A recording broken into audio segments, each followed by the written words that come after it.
ሰዎችን አስጠልቷችሁ የፈለጋችሁትን ማምጣት የፈለጋችሁትን ግብ የሚያጎልባችሁ ከሆነ እሱ ባታረጉት ነው የሚሻለው። ለዘማለት በቃ እንደፈለጉ ይሁን እነሱ ህይወቱ የነሱ ነው ያንቺ አይደለም።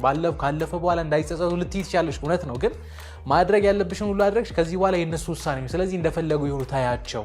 በጣም ብዙ ነገሮች ያስጨንቁናል። ከሚያስጨንቁ ነገሮች መሃል ግን አብዛኛው ትላለች በጸሐፊው አገላለጽ፣ አብዛኛው የሚያስጨንቁ ነገሮች እኛ ልንለውጣቸው የማንችላቸው ነገሮች ናቸው። ለሰዎች መልካም ልታደርጉ ትችላላችሁ። መልካም ካደረጋችሁ በኋላ ግን ሰዎች ስለእናንተ ያላቸውን አስተሳሰብ ልትቆጣጠሩ አትችሉም። አስምሩልኝ፣ እዚህ ጋር አትችሉም። መልካም አድርጋችሁ ለታይታ ነው ልትባሉ ትችላላችሁ። ይሄ ከእናንተ ቁጥጥር ውጭ የሆነ ነገር። ሰላም፣ እንዴት ናችሁ? ውድ የቡክ ቶክ ዊዝ ፊራ ቤተሰቦች፣ ፊራ ነኝ። ይህ ደግሞ ሳምንታዊ የመጽሐፍ ዳሰሳ ፕሮግራማችን ነው። በዚህ ፕሮግራም የተለያየ ሀሳብ የሚያነሱ በሀገር ውስጥ እንዲሁም በውጭ ሀገር ጸሐፊዎች የተጻፉ መጽሐፍቶችን ዳሰሳ እናደርጋለን። ዛሬም እንግዲህ እንደተለመደው በአዲስ መጽሐፍ በአዲስ ሀሳብ ተመልሻለሁ። መጽሐፉ እንደምትወዱት አልጠራጠርም። አብራችሁን ቆዩ።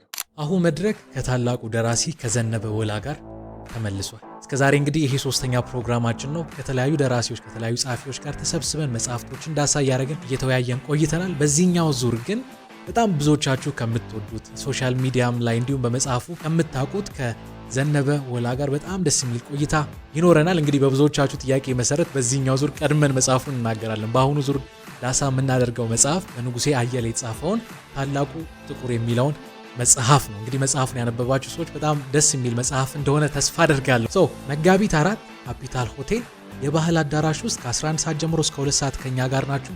አብረን እንገናኛለን። መጽሐፍት ዳሰሳ እናደርጋለን። ማንተዋወቅ ሰዎች ኔትወርክ እናደርጋለን። ግጥም የምንሰማበት፣ ከዛ አልፈን ደግሞ አሁን ያልኳችሁ መጽሐፍ ላይ የምንወያይበት አሪፍ ጊዜ አዘጋጅተናል። መጋቢት 4 በድጋሚ ካፒታል ሆቴል ከ11 ሰዓት ጀምሮ እስከ 2 ሰዓት ከኛ ጋር ናችሁ። ጓደኞቻችሁን ጋብዛችሁ ይህንም መጽሐፍ አንብባችሁ ወይ ደግሞ በተወሰነ መንገድ ዳሰሳውን አይታችሁ አብረን እንገናኛለን። መቅረት በምንም ታምር አይቻልም። እዚያ እንገናኝ። በዛሬ ፕሮግራማችን ዳሰሳ ለማድረግ የመረጥኩት መጽሐፍ በሜል ሮቢንስ የተጻፈውን ዘ ሌት ዘም ቲዮሪ የሚባለውን መጽሐፍ ነው። እንግዲህ ሶሻል ሚዲያ ላይ አክቲቭ የሆናችሁ ሰዎች፣ ሶሻል ሚዲያ ላይ የተወሰነም ጊዜ የምታሳልፉ ሰዎች በአንድም በሌላ መንገድ ስለ ሜል ሮቢንስ ሰምታችኋል ብዬ ተስፋ አደርጋለሁ። ወይ ደግሞ ቪዲዮዎቿን አይታችኋል፣ ወይ ደግሞ ስታወራ ሰምታችኋል ታውቃላችሁ ብዬ አስባለሁ። ምክንያቱም ሜል ሮቢንስ ጀስት የሆነ ጊዜ ላይ ነበረ ጸሐፊ ብቻ ሳትሆን እንደ አንዳንዶች በእኛ ዘመን እንዳሉት መጽሐፍ ብቻ እየጻፉ ብቻ ከሚጠፉ ሰዎች መሃል ሳትሆን ሶሻል ሚዲያ ላይ አክቲቭ የሆነች ፖድካስተር ነች። ፐርሰናል ዴቨሎፕመንት ላይ ደግሞ የተለያዩ ሀሳቦችን ትሰጣለች። ትልልቅ ተቋሞች ትልልቅ ተቋሞች ጋር ስልጠና ትሰጣለች። ሴሚናሮችንም እያዘጋጀች ብዙ ሰዎችን እንግዲህ መጽሐፎቿ ላይ በምትጽፋቸው ሀሳቦች ትመክራለች፣ ደግሞ ታስተምራለች። ከዛ ያለፈ እንግዲህ እንደዚህ አይነት መጽሐፎችን ትጽፋለች እና ይህ መጽሐፍ ስትጽፍ ይህ መጽሐፍ የጻፈችበትን ምክንያት ከመናገር ትጀምራለች። እንደው ወደኋላ ተወስዳችኋለች። ገና ኢንትሮዳክሽን ላይ ራሴን አለች ድንገት እድሜ ገፍቶ አግብቻለሁ፣ ልጆች አሉኝ፣ ግን የማይሆን ቦታ ላይ ያገኘሁት ብላ ትጀምራለች። ማለት እንዴት ነው? አንዳንድ ጊዜ በቃ ዝም ብላችሁ ጠዋት መነሳት፣ መተኛት፣ ግራ የገባው አይነት ህይወት አጋጥሟችሁ ያውቃል? ብዙዎቻችን እንደዚህ ያጋጥማል። ምንሰራው ነገር ግራ ሲገባችሁ በቃ ጠዋት መነሳት፣ ከዛ የሆነ ነገር ማድረግ፣ ከዛ መተኛት። ህይወቴን እንደዛ ሆኖ አገኘሁት አለች። እናት ነኝ ግን ደግሞ ለልጆቼ ጥሩ እናት አይደለሁም። ሚስት ነኝ ግን ደግሞ ለባሌ ጥሩ ሚስት አልነበርኩም። ራሴን ዲፕሬሽን ወይ ደግሞ ጭንቀት ውስጥ አገኘሁት። በጣም አግሬሲቭ ነበርኩኝ። ይሄ አይታችሁ ከሆነ አንዳንድ ጊዜ በጣም የሚቆጡ ደግሞ በእድሜ ገፋ ያሉ ሰዎችን፣ እሷ በእድሜ ገፋች እያልኳቸው ሳይሆን በእድሜ ገፋ ያሉ ሰዎችን አይታችሁ ከሆነ ምንም ነገር አያስደስታቸውም። ከሚያዩት ነገር ሁሉ እንከን የሚያወጡ ሰዎች ነበሩና ራሷ ናት፣ እኔ አይደለሁም፣ ራሷ እንደዛ ነበርኩ ትላለች። በቃ አግሬሲቭ የነበረች በትንሽ በትልቁ ቦግ የምትል ዲፕሬሽን ውስጥ የነበረች ደግሞ ወደ ውስጥ ነበርኩ ትላለች። የሆነ ብቻ ያለውበት ሁኔታ ውጥንቅጡ የወጣ ይሄ ያልተረጋጋ አይነት ህይወት የለም። እንደዛ አይነት ህይወት ውስጥ ራሴን አገኘዋለች።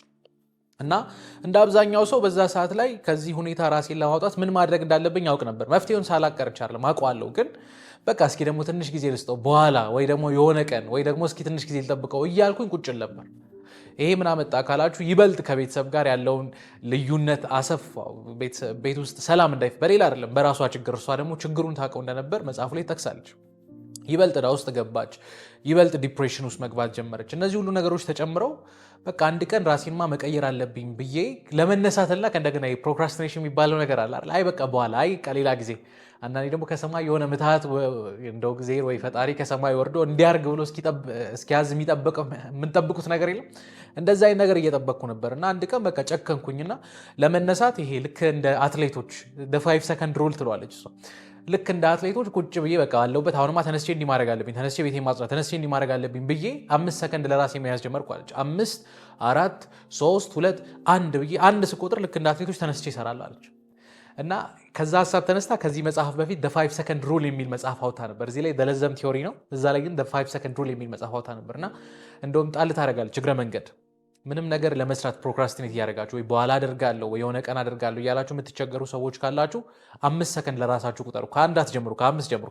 5 4 3 2 1 ላይ ተነሱ። 5 4 3 2 1 መጽሐፍ አንቡ።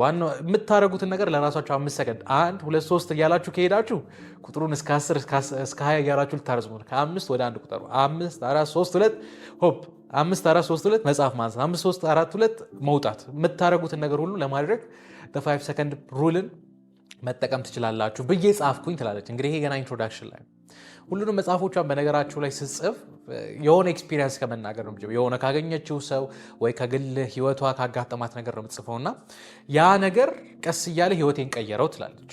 ከዛ ደግሞ አሁን በጊዜ ሂደት ህይወት ይቀጥላል። አንድ ቀን ደግሞ ስላጋጠማን ነገር ተነስታ ለምን ይሄን መጽሐፍ እንደጻፈች ትናገራለች። let them ቲዮሪ ርዕሱ ምናልባት ይታያቸዋል ብዬ አስባለሁ። let them ቲዮሪ ብላ ታውጣለች። ይሄንን ለምን መጽሐፍ ይሄን መጽሐፍ ለምን ጻፍሽ? ይሄን ሐሳብ እስኪ ታመጣሽው ካላችኋት አንድ ቀን አለች ልጆቼ የፕሮም ፕሮግራም ደረሰባቸው አለች። ፕሮም ማለት ብዙ ጊዜ ተማሪዎች የዓመት መጨረሻ ላይ አብዛኛው ጊዜ ተመራቂዎች ነው የሚሆኑት፣ ግን ደግሞ ተማሪዎች የዓመት መጨረሻ ላይ ተሰብስበው ከጓደኞቻቸው ጋር ትምህርት ቤት የሚዝናኑበት የሚጫወቱበት፣ ከዛ ደግሞ ከትምህርት በኋላ አንዳንዴ ተሰብስበው ራት የሚበሉበት ፕሮግራም ነው። እና ያ ፕሮግራም እንዳላቸው ሲያቆይ ደግሞ አመቱ እየተገባደደ ሲመጣ ሴቶቹ እንግዲህ ሴት ልጅ ብዙ ጊዜ አክቲቭ ናት። ሴት ልጅ በጣም አክቲቭ ነበረች አለ። ከሁለት ከ3 ወር በፊት ምን አይነት ልብስ መልበስ እንደምትፈልግ አማርጣ ከኔ ጋር አውርታ አማክረን ልብስ ብዙ ቦታ ሞክራ ማታ የት ቦታ ከጓደኞቿ ጋር ራት መብላት እንዳለበት ወስና በቃ ኤቭሪቲንግ አዘጋጅታ ቀኑን ነው የምትጠብቀው። ሴት ልጅ በጣም አክቲቭ ነበረች አለ። ወንድ ልጅ ግን ኢንተረስትድ አልነበረም። መሄድም አልፈልግም ይለኝ ነበር። እርግጠኛ ነው አልፈልግም እና በቃ አልፈልግም ብሎ በቃ ወስኖ በቃ የዛን ቀን ማታ ከጓደኞቹ ጋር ወይ እዛው ሊጫወት ወይ ቤት ገብቶ ጌም ሊጫወት በቃ እንደዛ ነው ፕላኑ። የሜዳ ሀሳብ አልነበረው። ግን ትላለች እንደ ነገ ፕሮም እንደ ነገ የሆነ ፕሮግራም እንደ ነገ ትልቁ ድግስ ትልቁ ፕሮግራም ሆኖ ዛሬ ማታ ሀሳቡን ቀየር በቃ ሄዳለሁ። እና እንግዲህ እዛ ላይ ትናገራለች። ብዙ ጊዜ ወንድ ልጆች በእንደዚህ አይነት ነገር ይቸገራሉ። ይሄ ፕላን አያደርጉም። በቃ ሲወስኑ እዛ ይወስናሉ። ከዛ እንደሚሆነው ሆኝ ያልፋል የሚል አይነት ሀሳብ ነበረው ወንድ ልጇ። ግን ይሄ ሚሞሪ ነው አይደል? ካለፈ በኋላ እንደ ትውስታ የሚያዝ ነው። ፎቶ ይነሳል፣ መጽሔት ላይ ይቀመጣል። ይሄ ለሱ ትልቅ ሚሞሪ ነው። ስለዚህ እኔ ከሱ በላይ ለሱ መጨነቅ ጀመርኩ ትላለች። ከየትም ብዬ ልብስ ፈለግኩለት። የዛን ቀን ማታ ተገኘ እና የተወሰኑ ነገሮችን ፕላን አድርጌያለሁ። ከማጋ መውጣት እንዳለብኝ አውርቻለሁ። ከአንድ ሴት ከኩያው ጋር ሊወጡ ነበር። ከእሷ ጋር ፕላን ያደረጉት ነገር አለ ስላለችው በቃ ብዙ ነገር አንዳንድ ነገሮችን አቅዷል ብላ ነው ያሰበችው። ግን ስትጠይቀው ብዙ ነገሮች ገና ይቀሩታል። እና የዕለት ሁለት ፕሮግራም ደረሰ። ኢቭን አበባ እንኳን የግድ ነው እሷ የገዛችለት። ከዛ ሰዓቱ ሲደርስ እራት የት ነው የምትበሉት ስትለው አይ በቃ እኔ እሱን ፕላን አላደረኩ ወይ ከጓደኞቼ ጋር ወጥቼ ታኮ በላለሁ። ታኮ ማለት አሁን መንገድ ላይ በየቦታው እርጥብ ምናምን የሚባል ምግብ አለ አይደል? ልክ እንደዛ ፋስት ፉድ ነው። በቃ እሱን እንበላለን አለች። አይ እንዴት እንደዚህ ይሆናል? ይሄ እኮ የእናንተ ሚሞሪ ነው። ስለዚህ አንድ አሪፍ ትልቅ ሆቴል ገብታችሁ መብላት አለባችሁ። እንግዲህ ሴት ልጇ ይሄን ፕላን አድርጋለች። ከዛ እንደሷ ሁሉ ወንድ ልጅ የነበራቸው ቤተሰቦች ስታይ እነሱም ኮንፊውዝ ሆናል። እነሱም ግራ ገብቷቸዋል፣ አላቀዱም። እና በቃ ስትጨናነቅ እናንተ እንዴት ሆና ሌላ ወላጆች ሁላ መቆጣት ጀመረች። እንዴት አታቅዱም? ቢያንስ አንድ ራት እንኳን የሚበላበት ቦታ የለም። ስለዚህ በዛ ሰዓት በቃ ትልልቅ ሆቴሎችን እንግዲህ ቲኔጀርስ ናቸው እድሜዎቹ 10 ምናምን ዓመት ስለሆነ ትልልቅ ሆቴሎች ጋር ደውዬ በእንደዚህ አይነት እድሜ ያሉትን ወጣቶች ትቀበላላቸው እናንተ ጋር ራት ሊበሉ? ብዙዎቹም ቢያሉን አለች።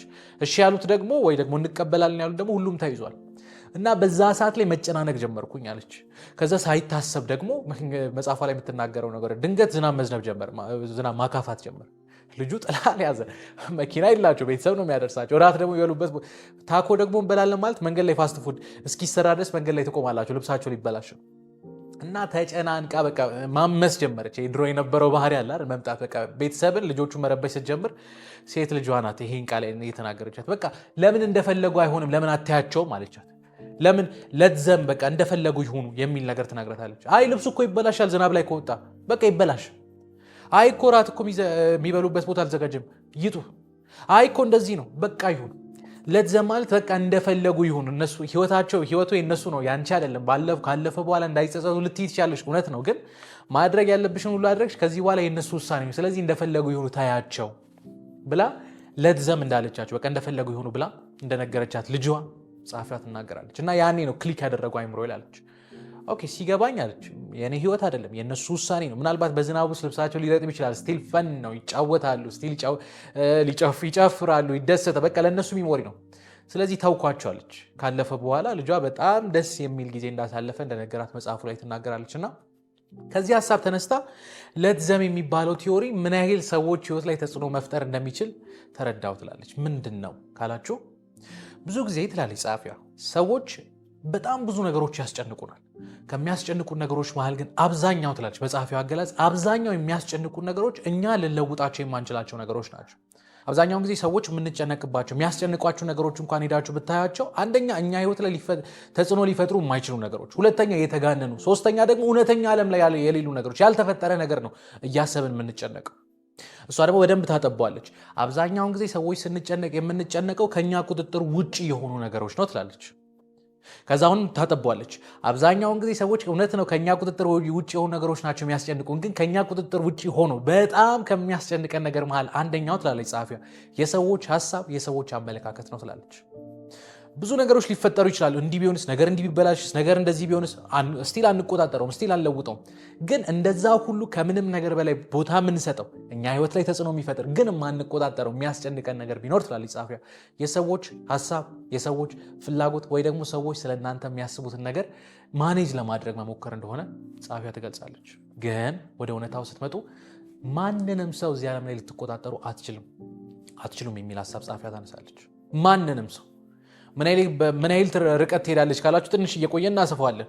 ምን ያህል ርቀት ሄዳል ካላችሁ አንዳንድ ጊዜ ቤተሰብ መሃል ጥል የሚፈጠረው ባል የሚስትን ሐሳብ ልቆጣጠር እያለ ነው ሚስት የባልን ሐሳብ ልቆጣጠር እያለች ነው ምንም ያህል ቤተሰብ ብትሆኑ ኢቭን እንኳን የቅርብ የሚባልን ሰው ሐሳብ ልትቆጣጠሩ አትችሉም እናት የፈለገ ያህል ከልጆቿ ጋር ብትቀርብ የልጆቿን ሐሳብ ልትቆጣጠር አትችልም ተጽዕኖ መፍጠር አንድ ነገር ነው ግን ልትቆጣጠር አትችልም ልቆጣጠር ስትለው ችግር የሚፈጠረው ቤተሰብ ጓደኛ የሥራ ባልደረባ ምንም ያህል ተጽዕኖ ልትፈጥሩ ትችላላችሁ ግን እነሱ የሚያስቡበትን መንገድ ልቆጣጠር ካላችሁ ከእናንተ ቁጥጥር ውጪ የሆነ ነገር ውስጥ ነው እጃችሁን ለማስገባት እየሞከራችሁ ያላችሁ ትርፉ ምንድነው አንደኛ ማትቆጣጠሩት ጭንቀት እናንተ ህይወት በሽታ የሚያመጣ ጭንቀት ምክንያቱም የምታረጉት ነገር ሁሉ በሰው አይን ነው እንጂ በእናንተ አይን አይደለም የሚተረጎመው ከዛ ያለፈ ግን ከሰዎች ጋር ጥል ያመጣል እኔ እንደፈለኩት አስብ ይያላችሁ ይሄ እኮ እኔ በዚህ መስመር አስምሬልሃለሁ ከዚህ መስመር ውጪ ሌላ እንዳታስብ ሌላ ነገር ውስጥ እንዳትገባ የሚል አይነት አሳሰብ ነው ይሄ ደግሞ ከሁሉም ሰው ጋር ከቅርብ ሰዎችም ጋር ሊያጣላ እንደሚችል ጻፊያ ትናገራለች እና ለዚህ ምንድነው መፍትሄው ሁለት ነገር ትናገራለች አንደኛ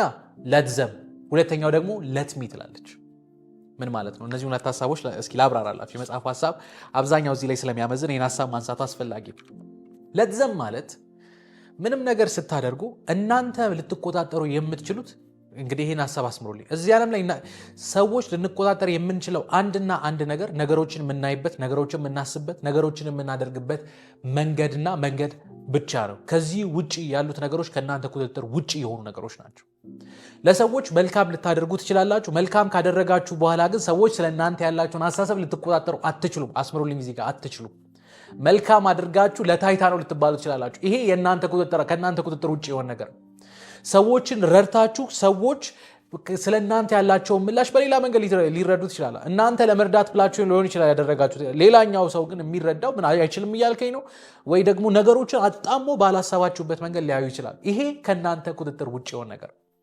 እና ጻፊያ ምን ትላለች መሰላችሁ እናንተ የሰውን ሐሳብ ልትቆጣጠሩ ስለማትችሉ ሰዎች ስለእናንተ ሊሆን ይችላል ስለምታረጉት ነገር ሊሆን ይችላል ስለምትሰሩት ነገር ሊሆን ይችላል ብቻ እናንተ ዙሪያ ስላለው ነገር በፈለጉበት መንገድ እንዲያስቡ ፍቀዱላችሁ ለዛም ከእናንተ ቁጥጥር ውጪ ነው እንደፈለጉ ያስቡ ትላለች ምንም ነገር አድርጉ ሰዎች የሆነ አስተያየት አላቸው ምንም ነገር ስሩ መልካም ይሁን መጥፎ ነገር ሰዎች በፈለጉት መንገድ ሊረዱ ይችላሉ እና ጻፊያም እንደምትለው የሰዎችን ሐሳብ ለመቆጣጠር አትሞክሩ አትችሉም እነንተና ምን ያስባሉ እነከሌ ምን ሊሉኝ ይችላል እነከሌ እንዲህ ሊያደርጉኝ ይችላል እንዲህ ያላችሁ አትጨነቁ በቃ ለዛም እንደፈለጉ ይሁኑ ተዋቸው የሚል ሐሳብ ጻፊያ እንደምታነሳ መጽሐፉ ላይ ትረዳላችሁ ከእናንተ ቁጥጥር ውጪ ስለሆነ ሰዎች እንደፈለጉ ያስቡ ለዛም ማለት በቃ እንደፈለጉ ይሁኑ ተዋቸው ግን ለትዘም ላይ ብቻ ከተዋችሁት ነገርየው ይቀራል። አሁን ለትዘም ለትሚ ከዛ መጨረሻ ላይ ደግሞ ወደ ለትዘም ተመልሼ አንድ ትምህርት ጥቅስ ውስጥ ብትከቱልኝ አንድ ሐሳብ አለ፣ ወደዛ መለሳለሁ። ሰዎች እንደፈለጉ ያስቡ፣ ልትቆጣጠሩት አትችሉም። አዎ ልቀቋቸው። ግን ለትሚ ደግሞ ትባላለች። እናንተ ደግሞ የምትቆጣጠሩት ነገር አለ። ምን? ሐሳባችሁን፣ ፍላጎታችሁን፣ ተግባራችሁን። እናንተ ጊዜያችሁን እዛ ላይ እንድታፈሱ ጸሐፊዋ ትናገራለች። የሰውን ሐሳብ ልትቆጣጠሩ አትችሉም። ግን እናንተ ነገሮችን ስታደርጉ በምን አይነት ነገር ነው በምን አይነት መንገድ ነው የምታደርጉት የሚሉትን ነገሮች ለማወቅ ሞክሩ ትላለች። ለምሳሌ አንድ ነገር ስታደርጉ ለታይታ ሳይሆን ከቅንነት ተነስታችሁ ሰዎችን ለመርዳት ለሰዎች የሆነ ነገር ለማድረግ ፈልጋችሁ ከሆነ የምታደርጉት በንጹህ ልብ አድርጉ ነው። ሰዎች በፈለጉት መንገድ ሊረዱ ይችላሉ፣ ተዋቸው። እናንተ ግን በንጹህ ልብ ለማድረግ ሞክሩ። ይሄ ለትሚ ነው፣ እናንተ ራሳችሁ ላይ የምትፈጥሩት ተጽዕኖ። አንደኛው ይሄ ነው፣ የምታደርጉትን ነገር በንጹህ ሕሊና በንጹህ ልብ አድርጉ ነው። ሁለተኛ ደግሞ ለትሚ ማለት ከምታደርጉት ነገር በኋላ የሚመጣውን መዘዝ የሚመጣውን ውጤት እያሰባችሁ ነገሮችን አድርጉ ነው። አንድ ነገር ካደረጋችሁ በኋላ ይሄ ነገር በምን አይነት መንገድ ሰዎች ሊረዱት ይችላሉ? በጥሩ መንገድ ሊረዱት ይችላሉ፣ በመጥፎ መንገድ ሊረዱት ይችላሉ። ተግባራችሁን መጥኑት ነው። እዚህ ጋር ፓራዶክስ ይመስላል። እርስ በርስ የሚቃረን ነገር ያወራው ይመስላል። አንድ ነገር ስታደርጉ ውጤቱን አስቡ ማለት ነው። ለምሳሌ ቤተሰብ ለምሳሌ አንድ ልጅ ሲታመም በቃ የግድ መርፌ መወጋት አለበት ነው። ይሄ ልጅ መርፌ ባይወጋ በኋላ ሊታመም ይችላል። ግን መርፌ መወጋት አለበት ብላችሁ አሁን ስታስገድዱት አሁን ሊጠላችሁ ይችላል። ስለዚህ በኋላ ያለውን አስባችሁ ግድ የለም አሁን ይጥላኝ ብላችሁ መውሰድ ማለት መርፌ ማስወጋት በቃ ግዴታ ነው። አንድ ታሪክ ትዝ አለኝ። መጽሐፉ ላይ ያለ ታሪክ አይደለም፣ እንዴት ወራ ነገር ነው። አንድ ሰው የተናገረው ሐሳብ ነው። ምን አለ?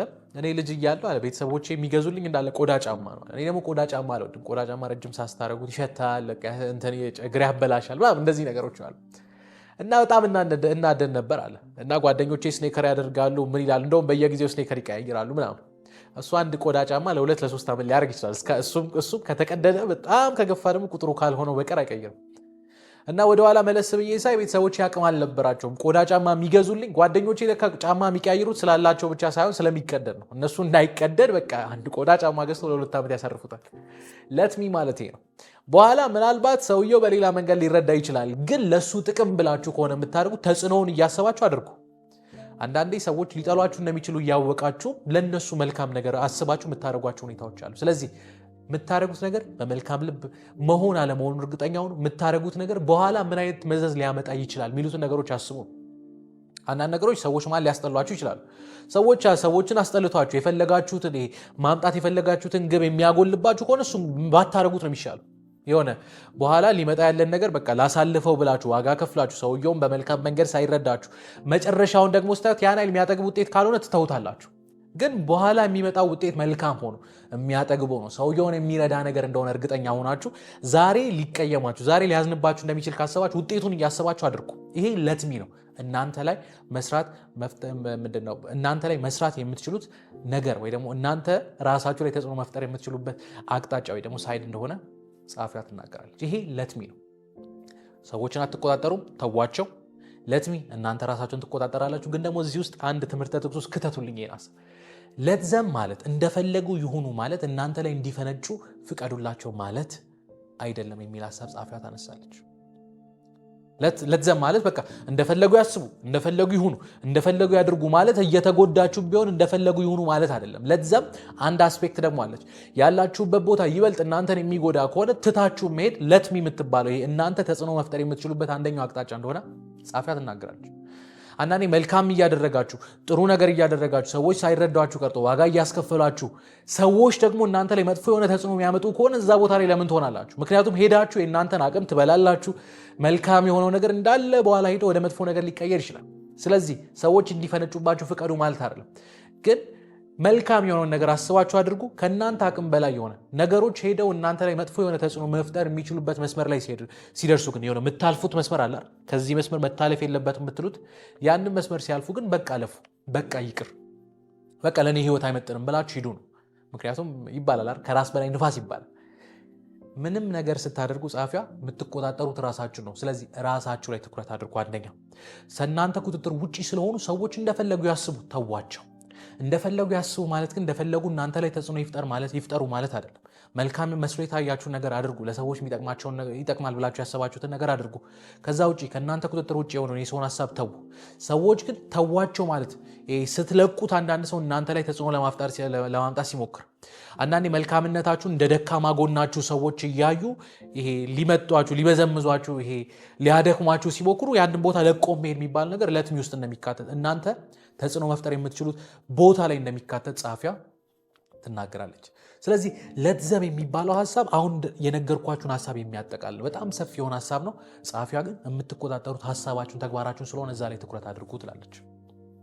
እሺ አሁን እንዴት ነው ወደ ለትሚ ቲዮሪ መምጣት የሚችለው? ወደ ለትዘምም ቲዮሪ መምጣት የሚችለው? ሰዎች እንደፈለጉ ያስቡ ብለን ከዛ ደግሞ ራሳችን ላይ እንዴት መስራት እንችላለን የሚሉትን ሀሳቦች ማየት ከፈለጋችሁ ብዙ ሀሳቦችን ታነሳለች። እኔ ግን 4 ነጥቦችን ብቻ አንስቼ የመጽሐፉን ሀሳብ ላጠቃላችሁ።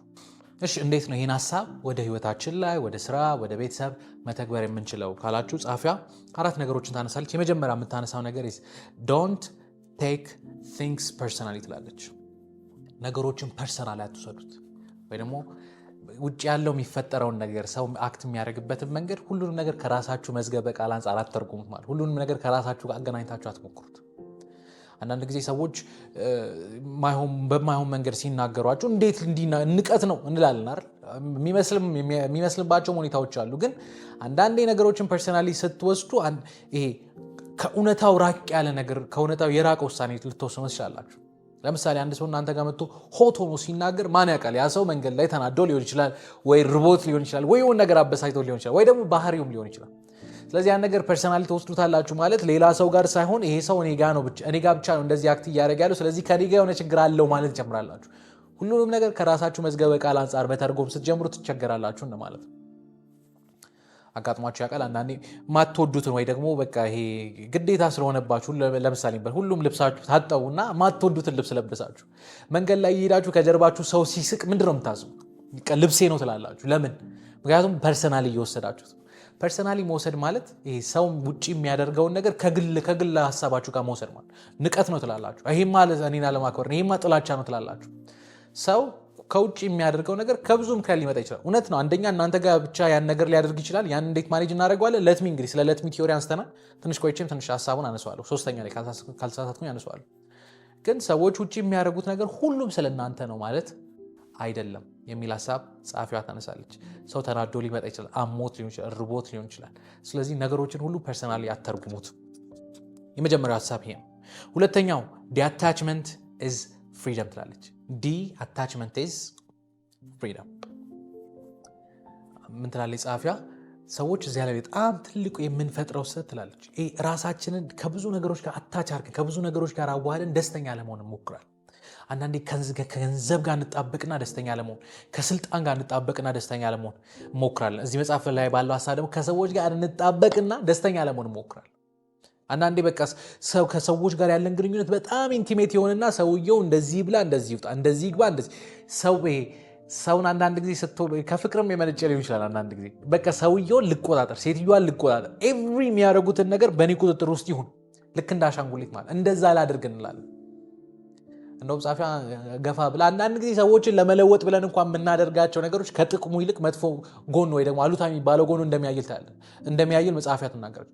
እከሌንም አለውጠዋለሁ ብሎ የሚገቡ ሰዎች ነው ያቸው። የሚበሉትን ምግብ እንኳን ሊመርጡላቸው ይፈልጋሉ። ግን ትላለች ጻፊያ እዚህ ሁሉ ነገር ውስጥ አይደለም ደስታ ያለው፣ እዚህ ሁሉ ነገር ውስጥ አይደለም የምትፈልጉት ለውጥ ያለው። እዚህ ሁሉ ነገር ውስጥ ሳይሆን አታች ከመሆን ሳይሆን ዲአታች ከመሆን፣ አንዳንድ ጊዜ እናንተ ማድረግ ያለባችሁ ነገር አድርጋችሁ ከመልቀቅ ነው ሰላምም ነፃነትም ያለው የሚል ሀሳብ ጻፊያ ታነሳለች። ምን ማለት ነው? ለሰዎች ማድረግ ያለባችሁ ነገር አድርጉና ልቀቋቸው፣ ተዋቸው፣ ራሳችሁን ከዛ ምድረው አላቁ እንደማለት ነው። ይሄ ማለት ግን ኬርለስ ሁኑ ማለት አይደለም። እንደውም አንድ ቃል አለች የወደድኳት ቃል caring without too much emotional attachment የሚል ሀሳብ ጻፊያ ታነሳለች። አስቡ፣ መርዳት ካለባችሁ እርዱ፣ ማድረግ ያለባችሁ ነገር አድርጉ። ግን too much emotional attachment ማለት ከልክ ያለፈ የስሜት ግንኙነት ልትሉ ይችላል። ከልክ ያለፈ የስሜታዊ መሰጠት ተመልሶ ነው እናንተን የሚጎዳችሁ። ምክንያቱም ሁሉም ነገር ትርጉም አለው። አሁን ነገሮችን ፐርሰናል ከመውሰድ ጋር ይገናኛል።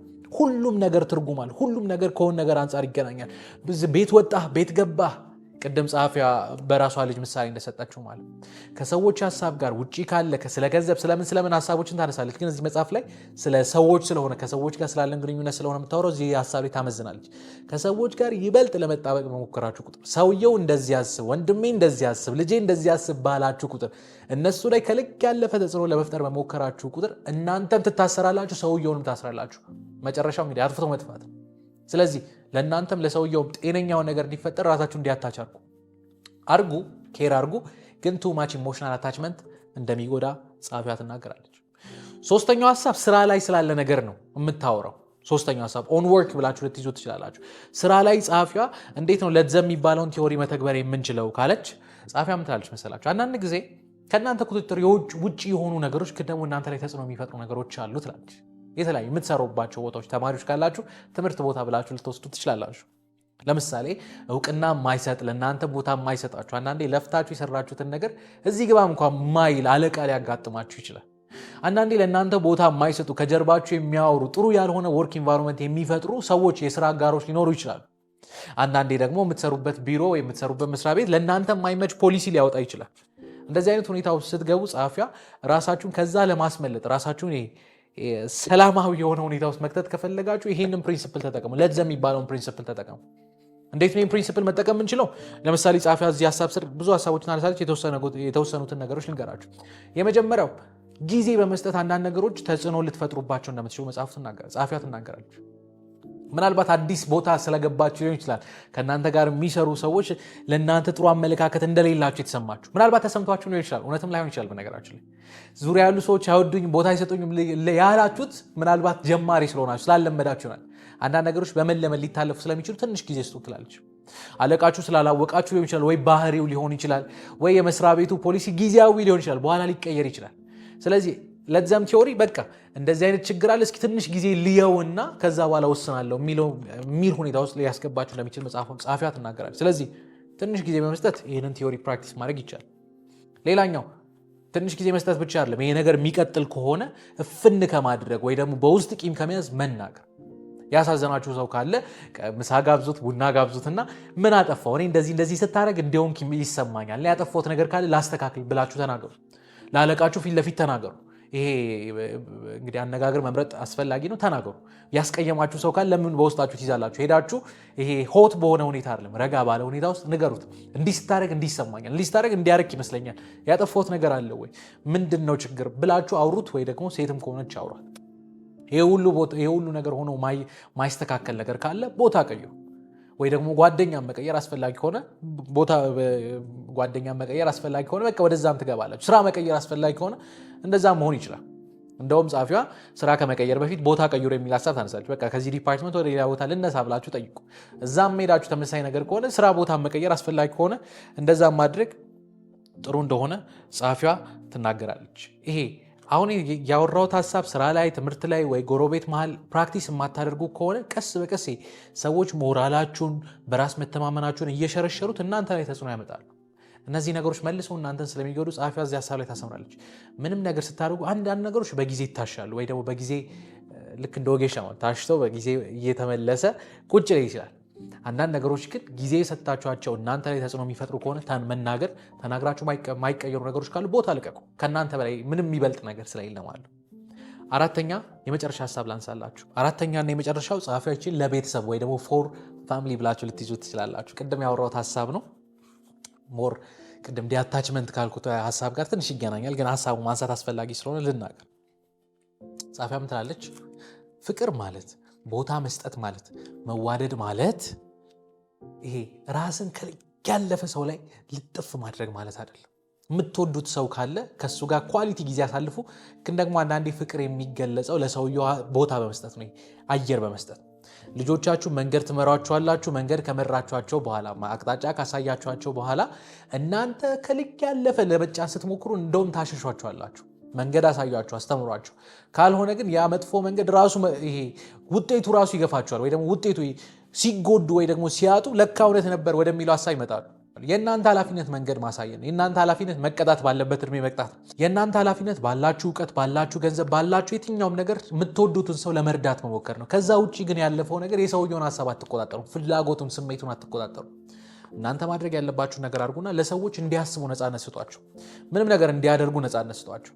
ጥሩ ከሆነ ያመሰግኗቸዋል፣ ተሳስታችሁም ከሆነ ያርሟቸዋል። ልክ ከሆናችሁ ግን በኋላ ሲመለሱ ቢያንስ እንዴት ነው አላልኩም ነበር ባትሏቸው እንኳን የሆነ ይረዳሉ። ልክ እንትናማ ልክ ነበር ወደሚለው ሐሳብ ሊመጡ እንደሚችሉ መጽሐፉ ይናገራልና እንግዲህ ጸሐፊዋ በልጆቿ ካጋጠማት ገጠመኝ ተነስታ ይህን ሁሉ ሐሳብ እዚህ መጽሐፍ ላይ ጽፋለች።